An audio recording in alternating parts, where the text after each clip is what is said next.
News headline present করছে BM news TV. কেউ নাগরিকত্ব হারালে আমি থুতু চাটব, সিএএ নিয়ে চ্যালেঞ্জ মিঠুনের। নিত্যদিন নতুন সংকল্পে ভোট বাজার গরম করছে মিঠুন চক্রবর্তী। এবার অভিজিৎ গঙ্গোপাধ্যায়ের হয়ে ভোট প্রচারে গিয়ে সংশোধিত নাগরিকত্ব আইন নিয়ে নতুন চ্যালেঞ্জ ছুড়লেন মিঠুন। সিএএর জন্য নাগরিকত্ব গেলে আমি তার থুতু চাটব। রবিবার কোলাঘাটে গিয়ে ঠিক এমনই ভাষাতেই কথা বললেন মহাগুরু। লাইন ভেঙে এগিয়ে গেলেন বিধায়ক, প্রতিবাদ করতেই চড়, পাল্টা চড়ও দিলেন ভোটাররা। অন্ধ্রপ্রদেশের গুন্টুরে রাজনৈতিক ক্ষমতার প্রদর্শনে যে কুশ্রীর ছবি ফুটে উঠেছে, দেখা গেলে তাকে ঘিরে বিতর্ক ঘনিয়েছে। এক ভোটারকে চড় মারেন বিধায়ক, পাল্টা বিধায়ককেও চড় মারতে দেখা গেল সেই ভোটারকে, যার পরেই কার্যত বচসা চরম আকারে পৌঁছায়।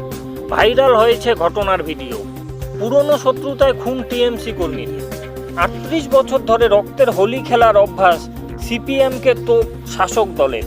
পুরনো শত্রুতার জেরে খুন করা হয়েছে তৃণমূল কর্মী মিন্টু শেখকে। এফআইআরকে চ্যালেঞ্জ, হাইকোর্টে মামলা বিজেপি প্রার্থী অভিজিৎ গঙ্গোপাধ্যায়ের।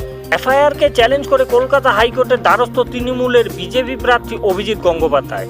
তাকে মামলা দায়ের করার অনুমতি দিলেন বিচারপতি জয় সেনগুপ্ত। গত 4 মে শনিবার তমলুকের বিজেপি প্রার্থী অভিজিৎ গঙ্গোপাধ্যায় মনোনয়ন জমা দেওয়ার সময় হাসপাতাল মোড়ে মিছিল পৌঁছানোর পরেই ধুমধুমার কাণ্ড ঘটে। কারণ ওই এলাকায় হাসপাতালের মোড়ে চাকরিহারাদের নিয়ে তৃণমূলের শিক্ষক সংগঠনের অবস্থান বিক্ষোভের কর্মসূচি চলছিল। অভিযোগ, অনাসনে বসা শিক্ষক শিক্ষিকাদের উপর হামলা চালানো হয়। অভিজিৎ গঙ্গোপাধ্যায় ও শুভেন্দু অধিকারীর প্রত্যক্ষ প্রচারেই বিজেপির আশ্রিত দুষ্কৃতীরা হামলা চালায় বলে অভিযোগ। এলাকার প্রশান্ত দাস সহ অত্যন্ত 50 জনের বিরুদ্ধে তমলুক থানায় অভিযোগ দায়ের করেন তৃণমূলের প্রাথমিক শিক্ষক সংগঠনের রাজ্য সভাপতি মইদুল ইসলাম। খুনের চেষ্টা, ভাঙচুর সহ ভারতীয় দণ্ডবিধির একাধিক ধারায় মামলা জারি করা হয়। অস্ত্র আইনের মামলাও দায়ের তাদের বিরুদ্ধে। এফআইআরকে চ্যালেঞ্জ করে কলকাতা হাইকোর্টের দ্বারস্থ প্রাক্তন বিচারপতি তথা বিজেপি প্রার্থী অভিজিৎ গঙ্গোপাধ্যায়।